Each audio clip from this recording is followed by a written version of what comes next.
Hello everyone. Hope you all are in pink of your health. Always follow precautionary measures related to COVID.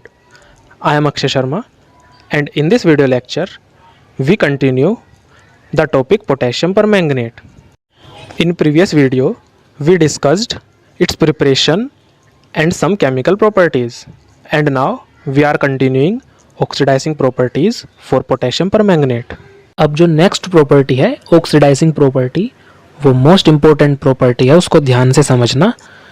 जो potassium permanganate है वो एक strong oxidising agent की तरह behave करता है, एसिडिक मीडियम में भी, एल्कलाइन यानी बेसिक मीडियम में भी, और न्यूट्रल मीडियम के अंदर भी। एसिडिक मीडियम कब होगा? जब पोटेशियम परमैंगनेट H2SO4 की प्रेजेंस में रिएक्ट करेगा। एल्कलाइन मीडियम कब बनेगा? जब पोटेशियम परमैंगनेट किसी बेस यानी कि पोटेशियम हाइड्रोक्साइड, सोडियम हाइड्रोक्साइड ऐसे कंपाउंड्स की प्रेजेंस में रिएक्ट करेगा। और न्यूट्रल मीडियम होता है वाटर की प्रेजेंस में, यानी कि सिर्फ एक्वस सॉल्यूशन बनेगा जब पोटेशियम परमैंगनेट का, तो उसको बोलेंगे न्यूट्रल मीडियम। तो students, we see oxidising property of potassium permanganate in acidic medium. ये जो रिएक्शन है, केमिकल रिएक्शन की, compound potassium permanganate KMnO4 H2SO4 से रिएक्ट करता है और ये कन्वर्ट होता है किसके अंदर? Potassium sulphate, manganese sulphate, H2O और 5 एटम जो यहाँ मिले हैं ऑक्सीजन के। इसकी वजह से ये मेन रीज़न है कि जो KMnO4 है एज ऑक्सीडाइजिंग एजेंट बिहेव करता है। So potassium permanganate oxidize ferrous ion into ferric ion, oxalic acid to carbon dioxide, H2S hydrogen sulphide उसको कन्वर्ट कर देता है सल्फर में, पोटेशियम आयोडाइड Ki उसको कन्वर्ट कर देता है I2 मोलिक्यूल में, हाइड्रोजन पेरोक्साइड H2O2 उसको कन्वर्ट कर देता है O2 यानी ऑक्सीजन के मोलिक्यूल के अंदर।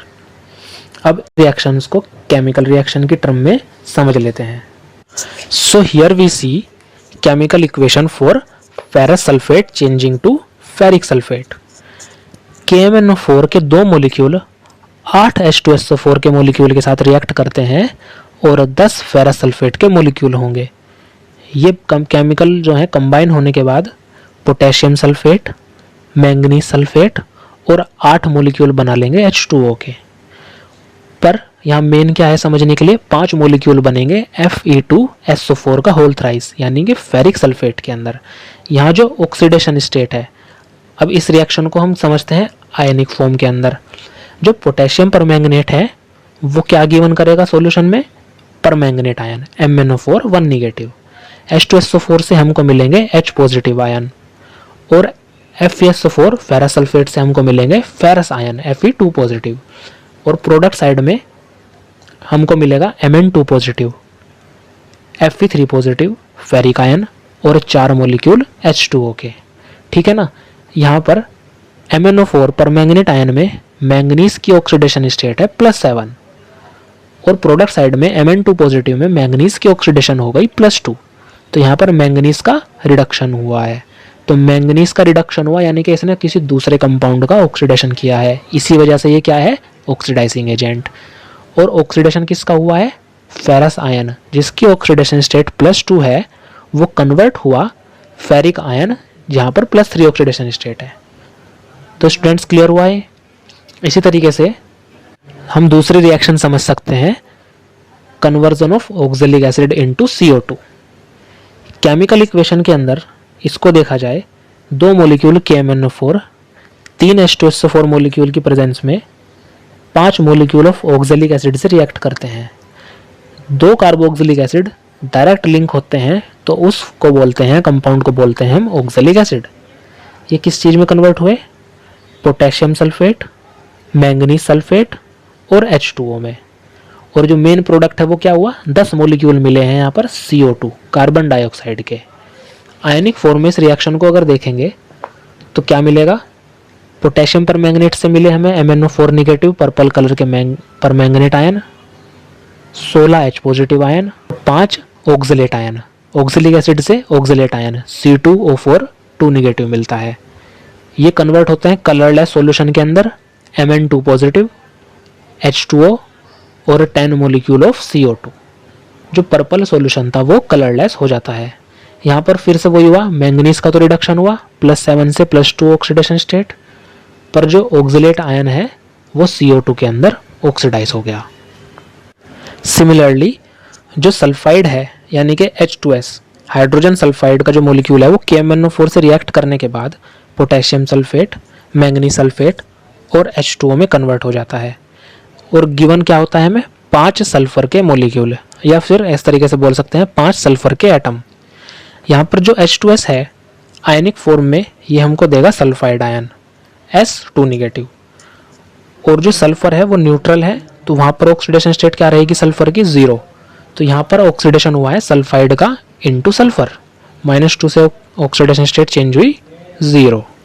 Okay students, next we see potassium permanganate react with potassium iodide to give potassium sulfate, manganese sulfate, H2O and 5 molecules of iodine।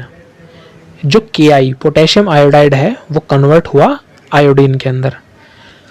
अब ये जो रिएक्शन है आयनिक फॉर्म में वो क्या होगा, जो Ki पोटेशियम आयोडाइड है उससे हमें मिलते हैं आयोडाइड आयन I नेगेटिव, जहाँ पर आयोडीन की ऑक्सीडेशन स्टेट होती है -1, और वो आयोडीन के अंदर कन्वर्ट हुआ आयोडाइड आयन, और आयोडीन न्यूट्रल मॉलिक्यूल होने की वजह से उसकी ऑक्सीडेशन स्टेट होगी 0। तो यहाँ पर आयोडाइड का ऑक्सीडेशन हुआ है -1 से 0 ऑक्सीडेशन स्टेट पर। Now we see potassium permanganate react with hydrogen peroxide H2O2 in presence of sulphuric acid. तो ये कन्वर्ट हुआ potassium sulphate, manganese sulphate, H2O में, और 5 मोलिक्यूल मिले हैं ऑक्सीजन के O2 के। आयनिक फॉर्म के अंदर देखें तो MnO4 नेगेटिव H पॉजिटिव की प्रेजेंस में हाइड्रोजन पेरोक्साइड से रिएक्ट करके Mn2 पॉजिटिव में कन्वर्ट हो जाता है, खुद का तो इसने रिडक्शन कर लिया, और H2O2 कन्वर्ट हो जाता है O2 के अंदर। H2O2 हाइड्रोजन पेरोक्साइड का ऑक्सीडेशन हो गया इन O2। तो ये रिएक्शंस थी oxidising property, oxidising agent for potassium permanganate. Students, अब हम पोटेशियम परमैंगनेट की ऑक्सीडाइजिंग प्रॉपर्टी समझेंगे इन एल्कलाइन मीडियम। जब पोटेशियम परमैंगनेट एल्कली जैसे पोटेशियम हाइड्रोक्साइड के साथ रिएक्ट करेगा तो पोटेशियम परमैंगनेट से कन्वर्ट होगा पोटेशियम मैंगनेट K2MnO4 में, और एक ऑक्सीजन एटम निकलेगा। ये जो ऑक्सीजन एटम है ये बिहेव करेगा ऑक्सीडाइजिंग एजेंट में। इसके अंदर हम 2 रिएक्शन समझते हैं, ईथीन मॉलिक्यूल का कन्वर्जन इथाइलिन ग्लाइकोल के अंदर, और दूसरा पोटेशियम आयोडाइड का conversion in potassium iodate. Here we see chemical reaction for ethene. Ethene molecule H2O react करता है इन प्रेजेंस ऑफ एल्केलाइन, यानी कि एल्कली जो KOH यूज कर रहे हैं हम, तो ये कन्वर्ट क्या होकर के क्या प्रोडक्ट देता है हमको, ये देता है ethylene glycol CH2OH single bond CH2OH। जो दूसरी रिएक्शन है पोटेशियम आयोडाइड KMnO4 रिएक्ट करता है इन प्रेजेंस ऑफ एल्कली यानी KOH, तो ये कन्वर्ट होता है पोटेशियम आयोडेट के अंदर। और जब इसको आयनिक फॉर्म के अंदर समझेंगे तो पोटेशियम आयोडाइड से हमें क्या मिलते हैं कि I नेगेटिव यानी आयोडाइड आयन, और ये कन्वर्ट होकर के पोटेशियम आयोडेट बना रहे हैं। आयोडेट में क्या होता है IO3 1 नेगेटिव आयोडेट आयन बनता है। स्टूडेंट यहाँ पर ये चीज़ क्लियर समझ लेना, कंफ्यूज नहीं करना है कि जो एल्कलाइन मीडियम के अंदर Ki कन्वर्ट होता है आयोडेट के अंदर आयोडाइड आयन में, पर जो एसिडिक मीडियम है उसमें आयोडाइड जो है पोटेशियम आयोडाइड वो I2 मोलिक्यूल न्यूट्रल मोलिक्यूल के अंदर कन्वर्ट हो जाता है। Okay students, now we see oxidising property in neutral medium.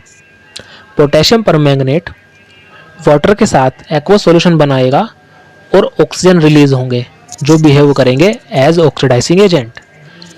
ये जो कंपाउंड है H2S को सल्फर में चेंज कर देता है और सोडियम थायोसल्फेट को सोडियम सल्फेट में कन्वर्ट कर देता है।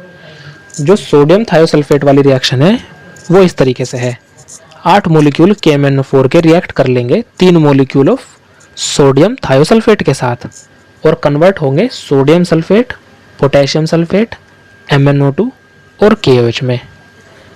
आयनिक फॉर्म में KMnO4 MnO4 1 निगेटिव बनाता है, पर्पल कलर का कंपाउंड, और सोडियम थायोसल्फेट से हमको मिलेंगे थायोसल्फेट आयन, जो कि कन्वर्ट होकर के सल्फेट के अंदर SO4 2 निगेटिव में चेंज होगा।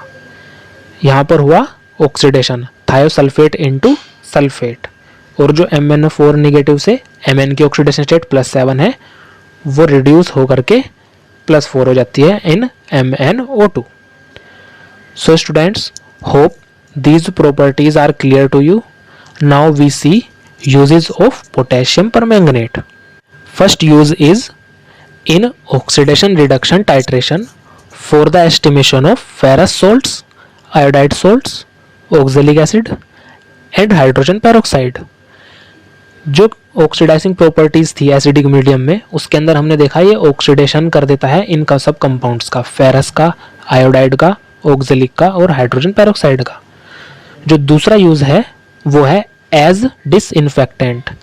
वाटर के जो प्योरिफिकेशन है पुराने टाइम के अंदर, जो वेल्स, जो कुएं से पानी निकाला जाता था, रुका हुआ पानी, उसको साफ करने के लिए पोटेशियम परमैंगनेट का यूज किया जाता था। थर्ड है in qualitative analysis for the test of oxalate acidic radicals. जो इनऑर्गेनिक केमिस्ट्री में हम प्रैक्टिकल करते हैं फर्स्ट ईयर के अंदर एसिडिक रेडिकल का डिटेक्शन करने के लिए, तो उसके अंदर ऑक्सलेट के लिए जब हम टेस्ट करते हैं तो वो पोटेशियम परमैंगनेट की हेल्प से करते हैं, जिसमें पर्पल कलर पोटेशियम परमैंगनेट का डीकलराइज हो जाता है। Next is alkaline KMnO4 is used as Baeyer's reagent in organic chemistry. Alkaline KMnO4 को बेयर्स रिएजेंट के नाम से ऑर्गेनिक केमिस्ट्री में यूज करते हैं। वीडियो के स्टार्टिंग में मैंने आपको बताया था किसके अंदर यूज होता है ये, सेकेंडरी अल्कोहल के फंक्शनल ग्रुप डिटेक्शन में, एल्डिहाइड के फंक्शनल ग्रुप डिटेक्शन के अंदर। तो ये इसके यूजेज हुए। अब हम देखते हैं इसकी structure. Here we see potassium permanganate ionic form में हमको देता है MnO4 निगेटिव परमैंगनेट आयन, जिसके अंदर 3 ऑक्सीजन एटम तो डबल बॉन्ड से जुड़े हुए होते हैं और एक 4th oxygen atom single bond से जुड़ा हुआ होता है, उसी पर माइनस चार्ज भी होता है। तो जो पोटेशियम परमैंगनेट का K पॉजिटिव पोटेशियम आयन है वो इसी O निगेटिव से जुड़ा हुआ होता है। ओके स्टूडेंट्स, स्ट्रक्चर भी आपको होप क्लियर हो गई होगी। होप आपको पोटेशियम परमैंगनेट की प्रिपरेशन, प्रॉपर्टीज, यूजेस और स्ट्रक्चर सब अच्छे से क्लियर हो गए होंगे। लास्ट में ये आपके लिए एक टेबल है, इसके अंदर शो कर रखा है कि जो मैंगनीज है उसकी वेरियस ऑक्सीडेशन स्टेट्स होती हैं। जैसे कि ये ट्रांजिशन एलिमेंट है which shows maximum number of oxidation states. तो ये जो कंपाउंड दे रखे हैं, आपका ये होमवर्क है कि अलग अलग कंपाउंड में मैंगनीज की ऑक्सीडेशन स्टेट खुद से कैलकुलेट करके देखनी है और मैच करनी है कि वो सही है या नहीं है। For now that's it from my side. Take care and good luck.